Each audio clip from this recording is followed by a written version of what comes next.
أيوب يفقده الله كل ولده، ويذهب الله عز وجل جميع زوجاته، ولا يبقي له إلا واحدة، وينقله من أعلى قمم الغنى إلى قاع الفقر. ثم تقول إليه زوجته بعد أن كان مرضيا في مزابل بني إسرائيل فإن الناس تركوه خوف مرضه: يا أيوب ألا ترى ما حل بك؟ ادع ربك يا أيوب، سل الله أن يعافيك يا أيوب، ناج ربك أن يبعد عنك ما نزل بك. قال: إني أستحي من الله أني معافى منذ ما يزيد على 70 سنة، وأنا في نعم من ربي سبحانه وتعالى وآلاء وفضل.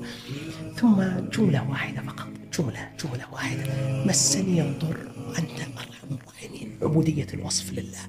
ثم يبين الله جل وعلا لك أن هذه المفردة ارتجت لها أبواب السماء. خلاص، اركض برجلك، هذا مغتسل بارد وشراب. ثم أتيناه أهله ومثله معه، حتى قال ابن كثير: ساق الله إليه سحابتين أمطرت أحدهما فضة والأخرى ذهب، حتى امتلأت جعبته بالدرهم والدينار. رد الله إليه ولده وأحيا الله له زوجته على قول، وآتاه مثل ما ذهب منه. هذا كله بكلمة واحدة. كما يقول ابن تيمية أن الأدعية الصادقة هي الجند الذي لا يغلب. على كل مريض أنه يضع جبينه في الأرض وأن يتيقن أن الله يسمع صوته ويرى ما في